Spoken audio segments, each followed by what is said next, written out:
guys, it's Theresa here of Larkin Design, and welcome to my Photoshop tutorial number 6. This is a digital layout and the process that I'm using to create this using Photoshop in the Creative Cloud. And so this is my layout for week 6 in my 2017 Project Life album. So my first step is going to be to select my photos and do light edits on each photo. I think I ended up selecting about 10 or 11 photos, and you see they'll all load into Photoshop. And then I'm going to do basic edits to each one of them. The first thing I do is to brighten them, and if there's some dark areas in each photo, I'll use the dodge tool to brighten a corner here or a face here. And then I resize them to make them easier to bring into the template. When I resize them to 1800 pixels at the widest point and 300 ppi. I also might adjust a few of the perspective issues like you just saw on this photo. Sometimes if you're holding the camera angled down or angled up, it'll make the or if the horizon line is crooked, I go into the lens correction tool in Photoshop and adjust those there. Also, you'll see here on this photo, I'm trying a few filters. This was sort of an overcast day, as you can see, so there's like no blue in the sky whatsoever. I'm just playing around with a couple of the photo filters that are in the layers tool. I didn't end up keeping any of them. So what I'm going to do is take just a light brush, a light blue brush, and add a little bit of blue here, and then dial it back using the opacity in the layers toolbox, just so that there's just a little tiny bit of color. And then you'll see how I handle it further when I bring it into the layout itself. There's other ways you can do skies, of course.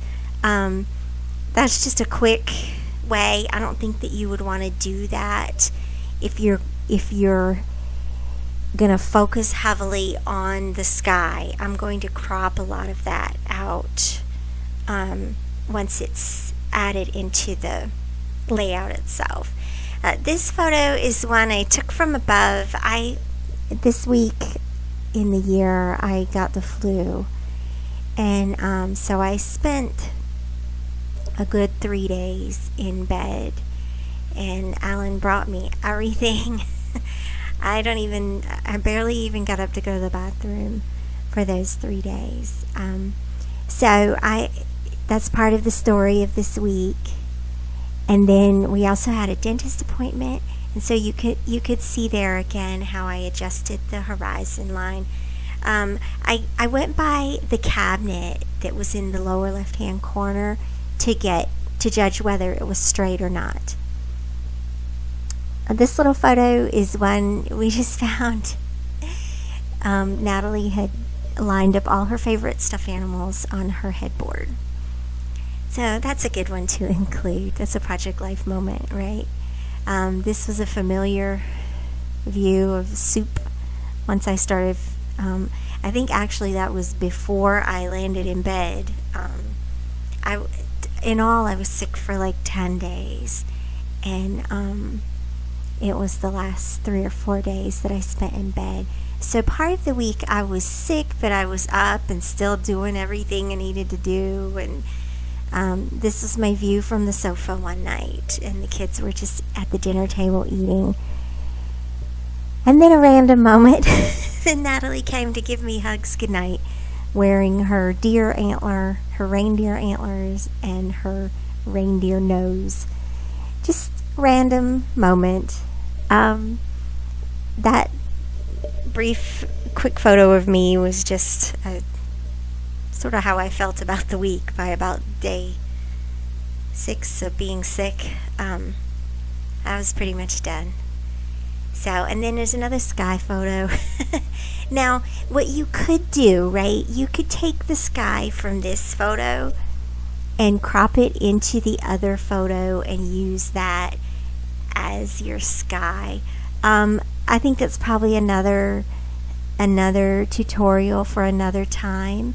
I did use the blue filter again to sort of make that sky just a little tiny bit bluer, and that's okay to do too.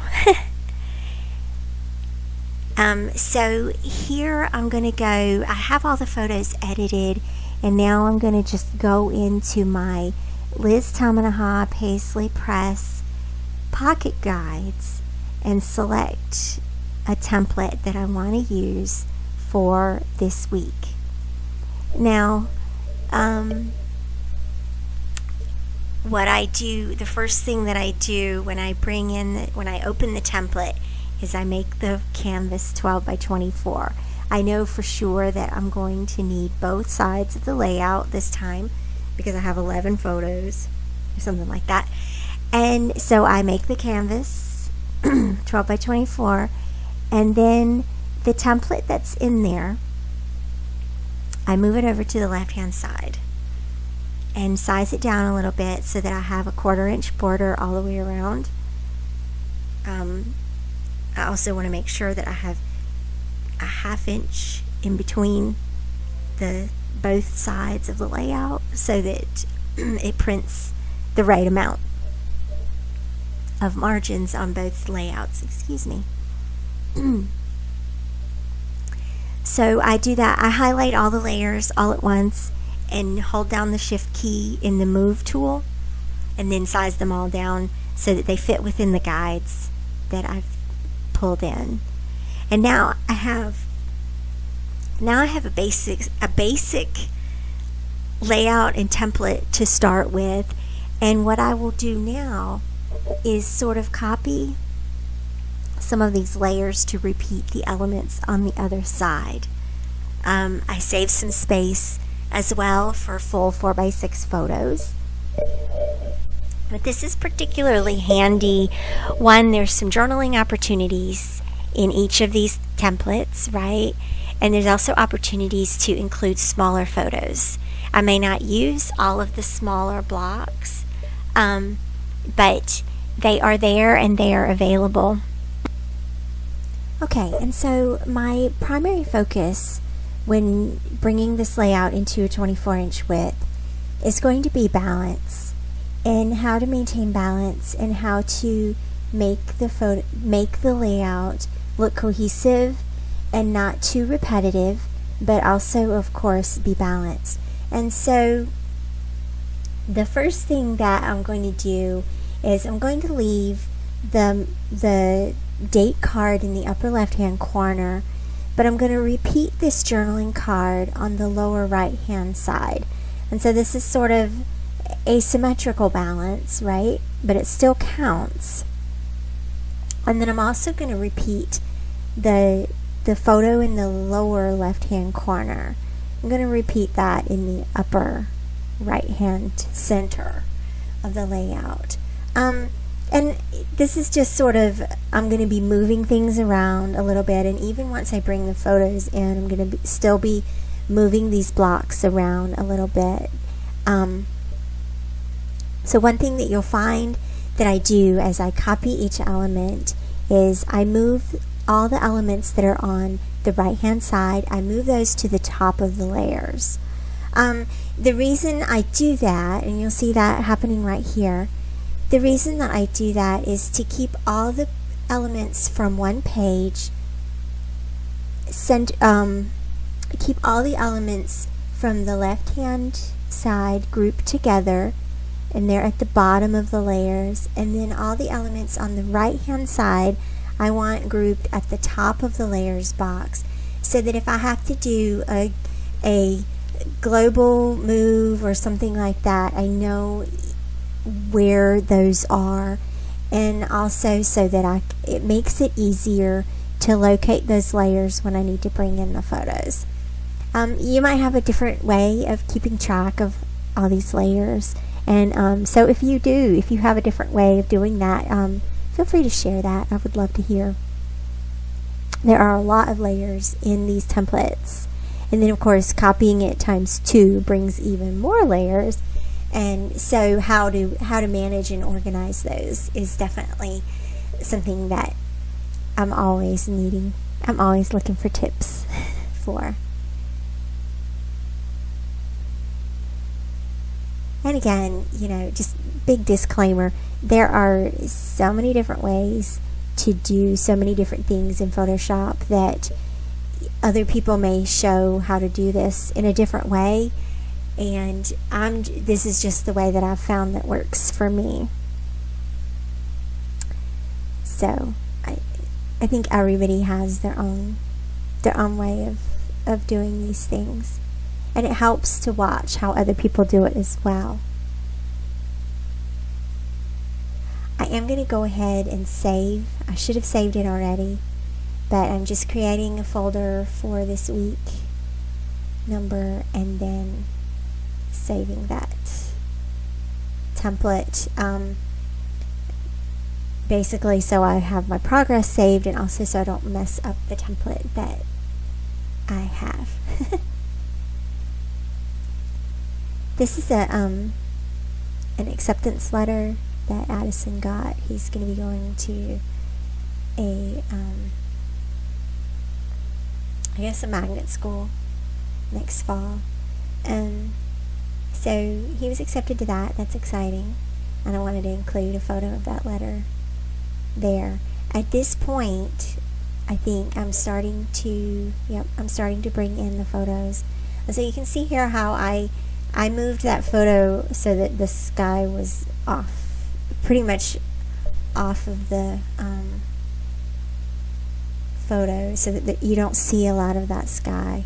As I bring each one into the layout, I close it so that I know which ones I've included, and I don't have to worry about keeping those windows open.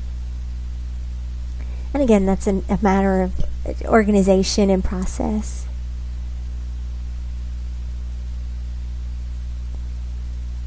This photo, I know that I want to keep it relatively small in the layout.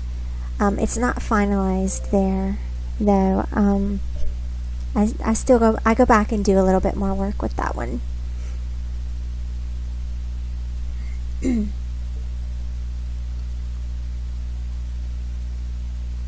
Alan and I had stepped out for dinner one night. And then the photo from the dentist.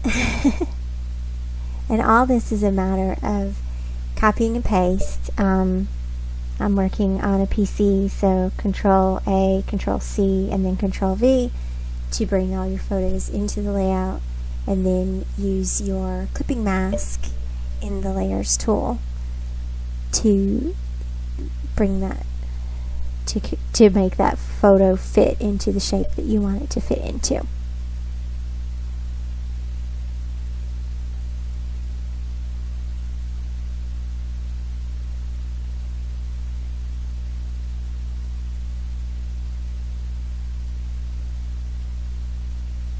There's my tomato soup.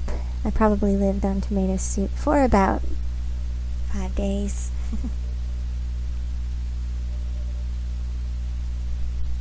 That's okay. It's a favorite.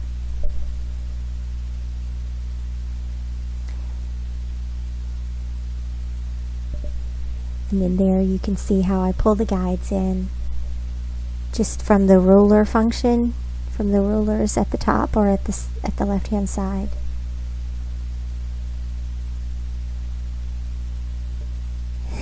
So this is a photo. I take a lot of these of the kids sitting at the dining room table. I think they'll remember that a lot. They'll remember those moments a lot. And then my my random appearance of Rudolph here. This is the great thing about having kids, right? They just do the most impulsive and random things. You're like, where in the world did you get your reindeer antlers from? But it's also a bright spot in a pretty rough week, actually. And I love this contrast, right? There's a contrast here on this layout. And this is part of what I call the ebb and flow of life, right? Where you and I know that every week has its high moments and has its difficult moments. And all of that is shown here in this photo documenting, right? Being sick was pretty rough. But then these bright moments of seeing Natalie with her reindeer antlers was fun. Seeing the kids eating their dinner is something that's a little more sentimental to me. So there's just this broad representation of how full life is just in 1 week. Now, I brought this photo in here, interestingly enough, right in the middle of the worst of me feeling sick. I got a couple of new lenses for my camera, and so I was playing around. I couldn't get out because I felt so terrible. But I was playing around with my camera, and I took this picture of Alan working at his desk. And I love this photo. I don't end up keeping it on the layout. And that's okay.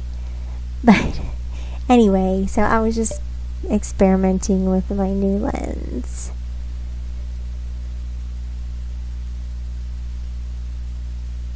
So what I ended up getting, if you're curious, I needed to replace my 18 to 55 millimeter lens. It was a Canon kit lens. I needed to replace that, so I got a Sigma, and it's a 17 to 50 with a lower f-stop. It has an f-stop of 2.8, and then I also got a what's the other one? The Canon 55 to 200 millimeter. Not a very expensive lens. It's great for shooting outdoors. So anyway, a nice investment, and nice to have some good equipment. I am working on my lens collection, so that's a start. I only had kit lenses before, and you outgrow them. I think once you have a DSLR for about a year or two, you outgrow your kit lenses, right? And then you start to realize what you really need, how you really need your lenses to function. So, and hopefully you've seen a difference in my work here. It's been an adjustment for filming. I use the 18 or the 17 to 50 millimeter Sigma for my filming, and that's been an adjustment. But I'm getting there. It's always an adjustment, and in some ways I like it. I like having that challenge. So I ended up on this side of the layout, I ended up moving a few things around a couple of times. And my only advice is, when you're moving these things around, make sure that you select all the layers that are connected with that photo, and just do that by holding the shift key and select all the layers you need and move it all at one time to simplify it for yourself.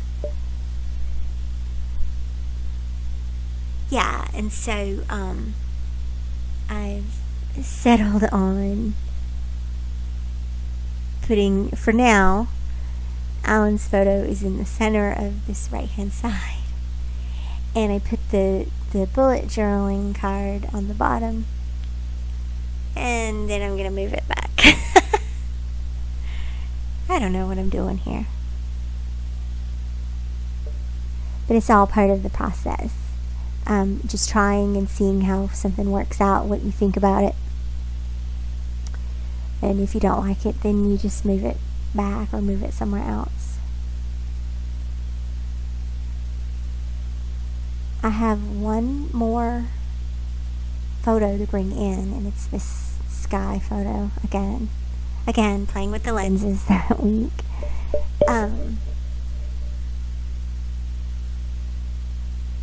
So I'm trying to figure out which frame I want to bring it into.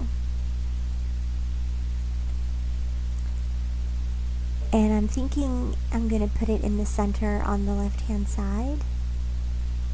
So I'm making a few changes there to accommodate that. And there it is brought in, and then I'm sizing it down a little bit to fit. Hold down your shift key.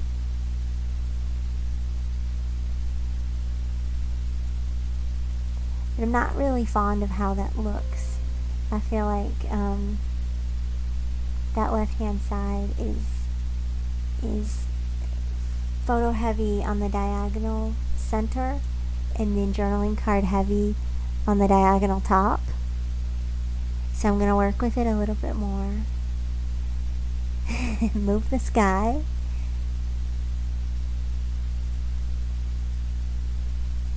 And saving again. This is sort of how I divided up my work. And then I'm back here to figure out where I want to put this sky photo. I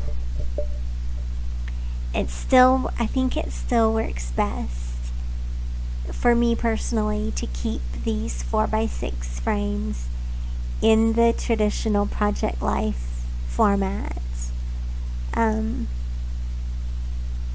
still drawn to that, so you can see that on this side, on this left-hand side, that I've kept all the top and bottom photos are the 4x6, and then the date card, of course, is 4x6 as well, and then kept the smaller ones in the center row.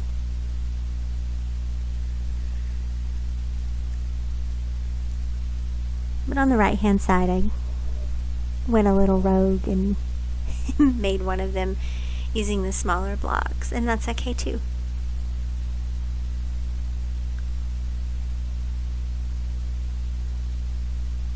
So I'm gonna save again real quick. Lots of saving. I'm just stepping away there at that point to see if that's how I want to leave the photos, and if I'm ready to start bringing in the journaling and filler cards. And I am ready. So I'm still working this week with the March NPM Memory Pockets Monthly Kit from the Lilypad, and I got one of the add-ons. It's the add-on from Allison Pennington. I think it's called Lady. And so there was a couple of cards in there that I liked and that I wanted to use. I'm not going to use any patterned papers, but I am using this mint green floral from the add-on kits for 2 of these blocks. And then also this, I guess it's a herringbone pattern. And then there's also this really pretty journaling card. And I'm going to use that alongside the photo of Natalie as sort of one element.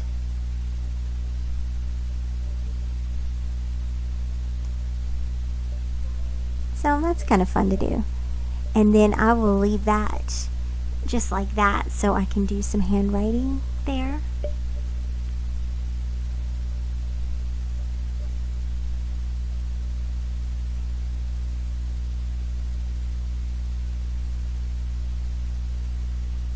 And I'm trying to make sure that those blocks are lined up. So again, I'm bringing down my guides and checking.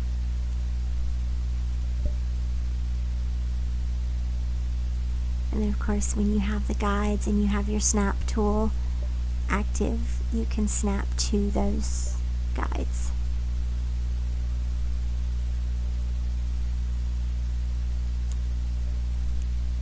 I'm also going back to the Roar kit and using some of the journaling cards from that awesome kit. The floral, I'm going to use the floral on white. This will be the date card here. And so I already know that I'm going to be working with the Studio Calico Documenter kit called Confidant. That was February's kit. And I have the February word art, the rubber word that says February. So I already have this in mind, and I want to use the word art on the template says the month of, and then I'm going to use that rubber word underneath it, and then I will also include my stamping for the date on that card. And so when I added the floral, the word art sort of faded into that white. So I made a white rectangle underneath that word art and then reduced the opacity to 70% just so that it would pop a little tiny bit off of the patterned paper. Now, this yellow and white card, I'm going to end up doing something kind of interesting that I don't think I've ever done before. I have this photo of me, these two photos of me when I was sick. And at this point, I'm not really sure how I want to handle that. I knew that I didn't want to use the two smaller blocks that were there. And so what I'm going to end up doing is I just want the bottom portion of this journaling card to show just a few lines to write about being sick and the number of days that I was sick or something like that. I don't know. And I really like that little punch of yellow. So the photo is on the top half of the journaling card, and then the journaling card is by itself on the lower half. And there you go.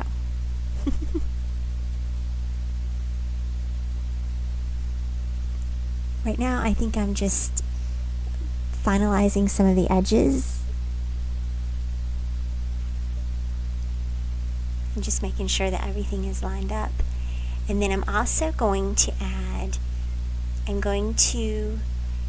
just do solid color backgrounds in this mint green for both sides.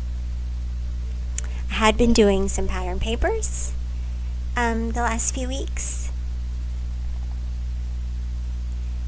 but since there weren't any 12 by 12 pattern papers in the Roar kit, and that's totally okay, I'm not bothered by that.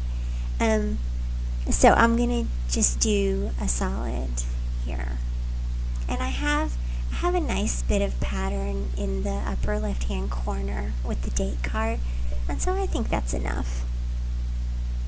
That's probably good enough. Yeah.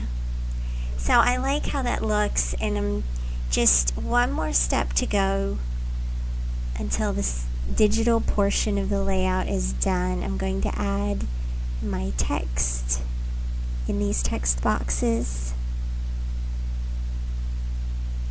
And that's just a matter of going into click on your text tool in that layer, and then click on the text and back up, and then type in what you want it to say.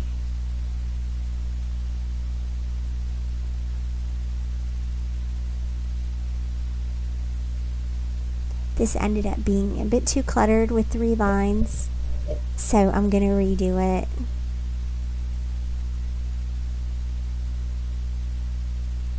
And that's fine too. You know, your journaling can literally be just a few words. I find that helps me tell little tiny bits of it. Ali Edwards calls it micro stories. And but in the end, overall, there are more words on the page because you're telling these micro stories. Now, this is sort of a monthly look or a monthly summary here. I'm probably really just using it as a weekly summary, and so I'm just writing out some of the things that we did. We visited the dentist. We organized the stuffed animals. We had a random appearance from Rudolph. We were sick. I wasn't the only one in the house that was sick, by the way. There were a couple of us. Of course, the kids were sick for 2 days. I was sick for 10. Isn't that always how it is? So, but I am going to just finish up this journaling here, and I'm going to wrap up this tutorial and wrap up this video. I will share with you tomorrow how I embellish this layout on top. And so I'll see you then. Thanks so much for watching. I hope you like, comment, and subscribe.